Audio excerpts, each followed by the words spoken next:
মৰমৰ ছাত্ৰ ছাত্ৰীসকল তোমালোকক স্বাগতম জনাইছো MH Maths পইণ্টলৈ আজি নৱম শ্ৰেণীৰ গণিত বিষয়ৰ ত্ৰিভুজ অধ্যায়টোৰ 7.2 অনুশীলনীৰ 1 নম্বৰ অংকটোলৈ আহিছো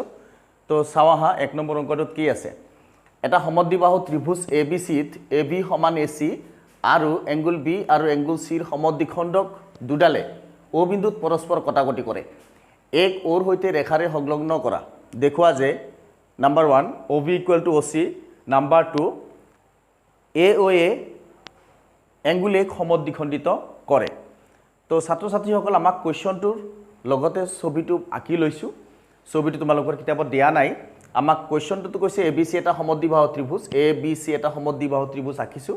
যাৰ AB আৰু AC সমান হ'ব লাগে এটো AB বাহু আৰু AC বাহুটো সমান আমি চিন দিছো আৰু কৈছে এংগুল B আৰু এংগুল C সমদ্বিখণ্ডক দুডাল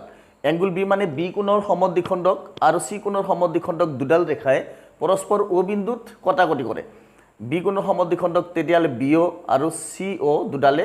B কোণটো সমানে দুভাগ কৰিছে আৰু C কোণক সমানে দুভাগ কৰিছে আমি প্ৰমাণ কৰিব লাগিব BO আৰু CO ইকুৱেল BO সমান CO আৰু 2 নম্বৰ প্ৰমাণ কৰিছে AOA এংগুল এক সমদ্বিখণ্ডিত কৰিছে তো আহা আমি 1 নম্বৰটো প্ৰমাণ কৰিম OB আৰু OC সমান প্ৰমাণ কৰিব লাগে তেতিয়ালে OB আৰু OC সমান প্ৰমাণ কৰিবলৈ মানে এই বাহুটো আৰু এই বাহুটো সমান প্ৰমাণ কৰিব লাগে তো ছাত্ৰ ছাত্ৰীসকল দুটা বাহু যেহেতু সমান প্ৰমাণ কৰিব দিছে তোমালোকে 7.3 উপপাদ্যত পাইছা যে এটা ত্ৰিভুজৰ সমান কোণৰ বিপৰীত বাহুবোৰ সমান তেতিয়ালে আমাক যেহেতু OB আৰু OC প্ৰমাণ কৰিব দিছে যদি আমি OBC ত্ৰিভুজটোৰ এই কোণ আৰু এই কোণ দুটা সমান প্ৰমাণ কৰিব পাৰো তেতিয়ালে উপপাদ্য 7.3 মতে ত্ৰিভুজৰ সমান কোণৰ বিপৰীতে থকা বাহু OC আৰু OB সমান হ'ব তো আহা আমি এই কোণ দুটা যদি সমান প্ৰমাণ কৰিবলৈ পাৰো তেতিয়ালে আমাৰ OB OC সমান হৈ যাব তেতিয়ালে এই কোণ সমান আমি কিদৰে প্ৰমাণ কৰিম তো চা প্ৰথম 1 নম্বৰ ABC এটা সমদ্বিবাহু ত্ৰিভুজ দিয়া আছে আহা আমি লিখিম ত্ৰিভুজ ABC সমদ্বিবাহু ত্ৰিভুজ ABC সমদ্বিবাহু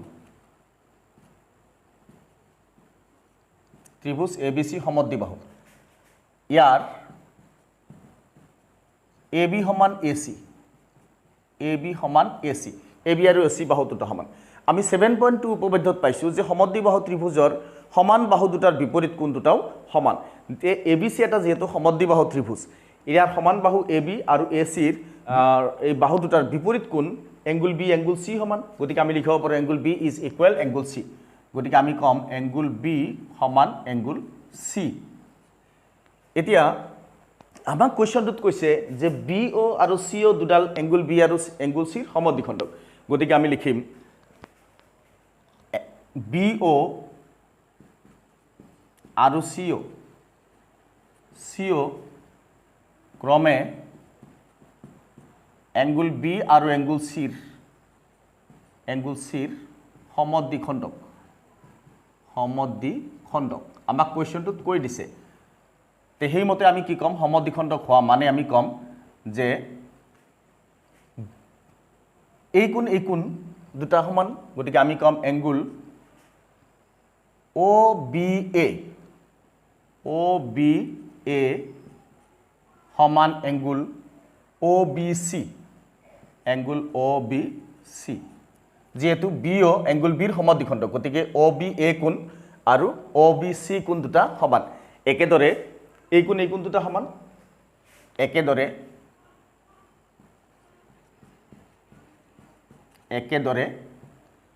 angle OCA is equal to angle OCB OCA এইটো আৰু OCB এই কোণটো সমান তে যেহেতু এই কোণ দুটা সমান আৰু এই কোণ দুটা সমান তেতিয়া আমি ক'ব পাৰো আমি ইতিমধ্যে পাইছো B কোণ C কোণৰ সমান ইয়াক এটা নাম্বাৰ দিয়া B কোণ C কোণৰ সমান এক নাম্বাৰ দিলো ইয়াক B কোণ আৰু C কোণ সমান হলে ইয়াৰ আধাবোৰো সমান হ'ব তো আমি পাইছো যে 1 ৰ পৰা পাও 1 implies angle B সমান angle C implies half of angle B সমান half of angle C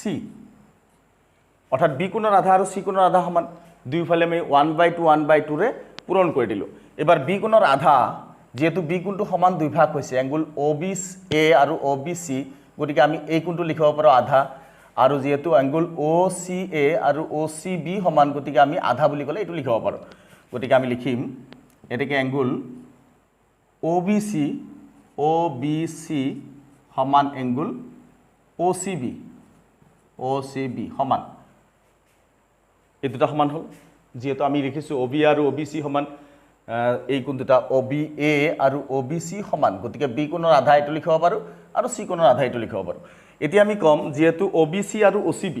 OBC মানে এই কোণটো আৰু OCB এই কোণটো এতিয়া এই কোণ দুটা যেহেতু সমান তেতিয়ালে OBC ত্ৰিভুজৰ সমান কোণৰ বিপৰীত বাহু এটা হ'ব OB আনটো হ'ব OC এই দুটা সমান হ'ব তে আমি লিখি দিম গতিকে এংগুল গতিকে OB সমান OC আমি ইয়াতে যুক্তি দিম কিয় সমান লিখিলোঁ OB আৰু OC সমান কিয় লিখিলোঁ যে আমি লিখি দিম ত্ৰিভুজ নামটো হৈছে OBC ত্ৰিভুজ OBCৰ সমান কোণৰ বিপৰীত বাহু দুটা সমান আমি ত্ৰিভুজ OBCৰ সমান কোণ এইটো পাইছোঁ ইতিমধ্যে লিখিলোঁ আমি গতিকে এই সমান কোণৰ বিপৰীত বাহু দুটা সমান সেইকাৰণে OB সমান OC এতিয়া আমাৰ 1 নম্বৰ প্ৰমাণটো OB সমান OC প্ৰমাণ কৰিব দিছিল আমাৰ এইটো প্ৰমাণ হৈ গ'ল এতিয়া আমি প্ৰমাণ কৰিম 2 নম্বৰটোত কৈছে যে AOA এংগুল A সমদ্বিখণ্ডিত কৰে AO এইডাল ৰেখাৰে সংলগ্ন কৰা হৈছে ওৰ সৈতে এই কোণ দুটা সমান বুলি আমাক প্ৰমাণ কৰিবলৈ দিছে তাৰমানে এই কোণ দুটা সমান হোৱা মানে আমি ক'ব পাৰিম AOA এংগুল A সমদ্বিখণ্ডিত কৰিছে তেতিয়াহ'লে এই কোণ দুটা সমান প্ৰমাণ কৰিবলৈ হ'লে আমি কি কৰিব লাগিব এই কোণ দুটা থকা ত্ৰিভুজ দুটা অৰ্থাৎ এইটো সাপোজ নাম্বাৰ 1 ত্ৰিভুজ এইটো নাম্বাৰ 2 ত্ৰিভুজ 1 আৰু 2 নম্বৰ ত্ৰিভুজ দুটাক যদি আমি সৰ্বসম প্ৰমাণ কৰিব পাৰোঁ তেতিয়াহ'লে সৰ্বসম ত্ৰিভুজৰ অনুৰূপ অংশবিলাক সমান আৰু সেই হিচাপে আমি কম এই কোণটো সমান অৰ্থাৎ এই কোণৰ নাম হ'ব এংগুল OAB আৰু এংগুল OAC এই দুটা ত্ৰিভুজ যাৰ কোণ সমান হ'ব তো আহা আমি এতিয়া নাম্বাৰ 1 আৰু নাম্বাৰ 2 ত্ৰিভুজ মাৰ্ক কৰিলোঁ এই ত্ৰিভুজ দুটাক আমি সৰ্বসম প্ৰমাণ কৰিম আৰু সৰ্বসম প্ৰমাণ কৰিব পাৰিলে আমাক এই কোণ দুটা সমান লিখিব পাৰিম আৰু হেয়েহে AOA এংগুল A সমদ্বিখণ্ডিত কৰিছে তো আহা আমি এবাৰ ত্ৰিভুজ দুটা নাম উল্লেখ কৰিছোঁ 1 নম্বৰ আৰু 2 নম্বৰটোৰ বাবে আমি এতিয়া প্ৰমাণ কৰিম নাম্বাৰ 2ৰ বাবে ত্ৰিভুজ দুটাৰ নাম ত্ৰিভুজ OBA আৰু ত্ৰিভুজ OCA দুটাৰ পৰা আমি কি পাম এই দুটা ত্ৰিভুজ সৰ্বসম প্ৰমাণ কৰিব লাগিলে এই ত্ৰিভুজৰ 1 নম্বৰ ত্ৰিভুজৰ AB বাহু 2 নম্বৰ ত্ৰিভুজৰ AC বাহু সমান এইটো পাইছোৱে AB সমান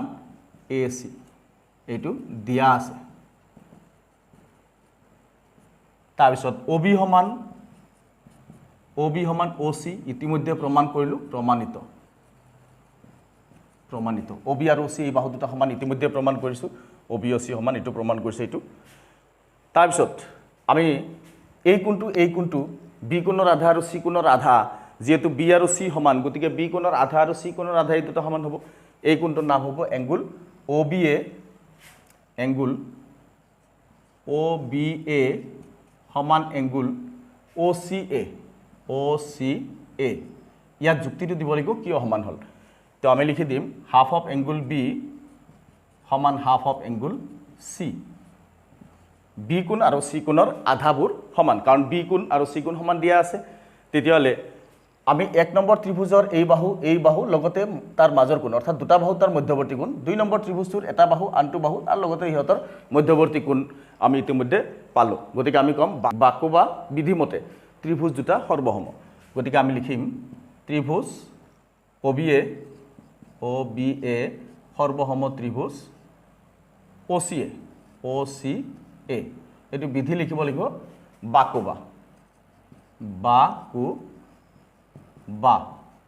বা বিধি মতে ত্ৰিভুজ দুটা সৰ্বসম যেহেতু বাকু বা ত্ৰিভুজ মতে ত্ৰিভুজ দুটা সৰ্বসম সেয়েহে আমি কম যে এই কোণ আৰু এই কোণ সমান CPCT তো ছাত্ৰ-ছাত্ৰীসকল ইয়াত লিখিছোঁ তো ইয়াত লিখিলোঁ গতিকে আমি কম এই কোণটোৰ নাম হৈছে এংগুল OAB সমান এংগুল OAC এইটো হৈছে যুক্তিটো দিব লাগিব কিয় সমান লিখিলোঁ CPCT সৰ্বসম ত্ৰিভুজৰ অনুৰূপ অংশ সমান গতিকে OAB OAB অৰ্থাৎ এই কোণ আৰু OAC অৰ্থাৎ এই কোণ দুটা কোণ সমান হ'ল এতিয়া কোণ দুটা সমান হোৱাৰ লগে লগে আমি ক'ব পাৰোঁ যে AO ৰেখাডালে এংগুল A সমদ্বিখণ্ডিত কৰিছে গতিকে আমি ক'ম AOA এংগুল A সমদ্বিখণ্ডিত কৰিছে সমদ্বিখণ্ডিত কৰিছে তো ছাত্ৰ ছাত্ৰীসকল আমাক প্ৰমাণ যি কৰিব দিছিল 1 নম্বৰ আৰু 2 নম্বৰ প্ৰমাণটো হৈ গ'ল 2 নম্বৰ প্ৰমাণত কৈছিলে যে AOA এংগুল A সমদ্বিখণ্ডিত কৰে তো আমি পালোঁ AOA এংগুল A সমদ্বিখণ্ডিত কৰিছে